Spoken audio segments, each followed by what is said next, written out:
அருள் நகர் பேசுறோம், கும்பகோணம் அருள் நகர். சொல்லுங்கம்மா. போன் நீங்க பண்ண phone எடுக்கவே பண்ணி- இல்லை. அதான் நான் வெளியில இருந்தேன், அதனால எடுக்க முடியல. என் பேரன் ஊருக்கு போயிட்டான்.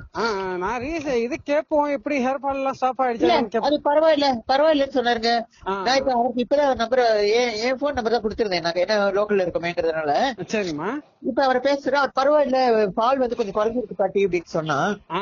நான் அதுக்குதான் சரி, கேட்டேன். சந்தோஷம். அவரை பேச சொல்றேன். இப்ப நாங்களும் தடவிக்கலாமா அந்த ஆயில?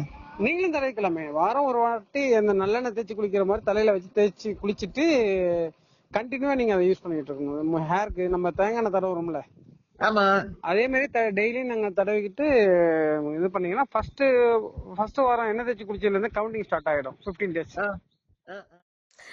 சீக்கிரமே வந்து முடி நரைச்சு போறதும், ஒரு ஒரு முடி உதிர்தலும், ஹேர் ஃபாலும் இன்னைக்கு ஒரு பெரிய ப்ராப்ளமா இருக்கு. அதுக்கப்புறம் அடுத்த ப்ராப்ளம் என்னன்னா, ஹேர் டை நிறைய பேர் யூஸ் பண்ண ஆரம்பிக்கிறாங்க, ஏன்னா இல்ல நிறையனால.